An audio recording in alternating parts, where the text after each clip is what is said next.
This is the wireless receiver. This is how we use the wireless microphone for whoever is speaking or preaching that Sunday.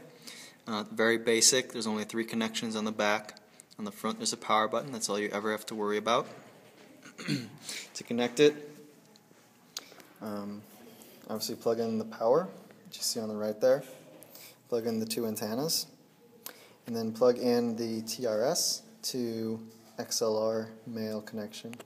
Plug this in there, and then we plug it into channel 24 on the soundboard.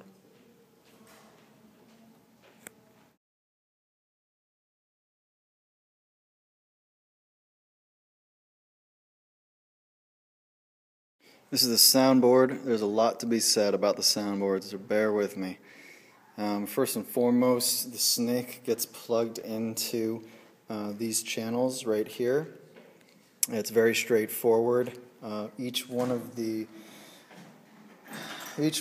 channels on the snake are marked with the actual number, so it's just a matter of plugging in 1, 2, 4, 5, 6, 7, 8, 9, 10, 11, 12, and 15 and 16 if necessary.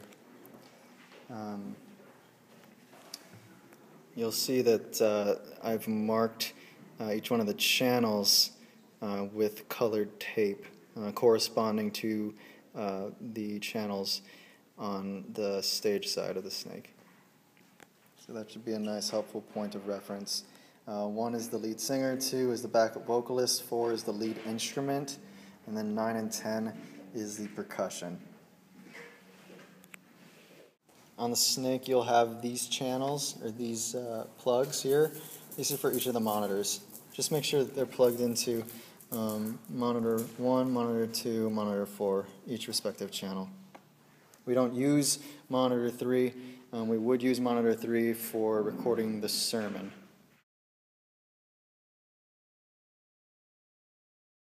To get the soundboard running, first of all, make sure that everything is zeroed out. That's these sliders on the bottom here. Make sure these are all down, all the way across the board.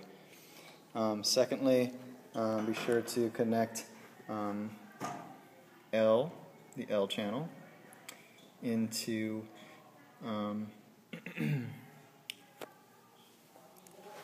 channel 1 input of the compressor, and then connect channel 16 of the snake into the output of the compressor. When you're turning on amps and soundboards, the order is always soundboard first and then the amps, and when you're turning it off it's reversed. It's amps first, then the soundboard. This is to avoid any popping and destroying or hurting or damaging the speakers at all. For the compressor, just mirror the settings that you see here for channel 1. The leftmost knob is at 0, the second knob is at 2.5, the third knob is at 0, and the rightmost knob is at +3. The compressor itself has a power button. It's right there.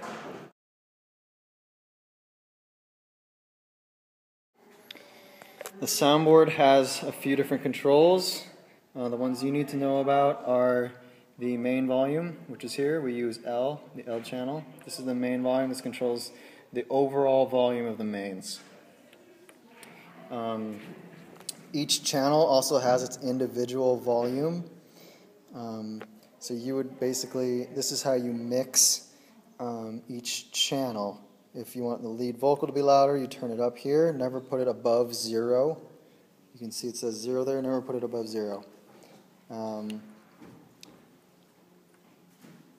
Here you'll see the different monitors that we have.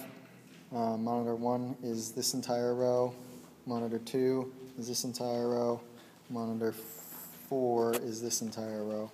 To turn up the volume on monitor 2, you turn the dial to the left, and center is actually at 0.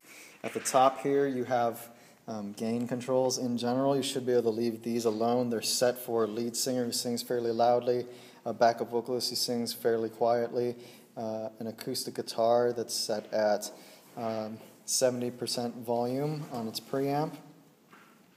and a drummer who plays fairly softly, and yeah, you shouldn't have to touch those.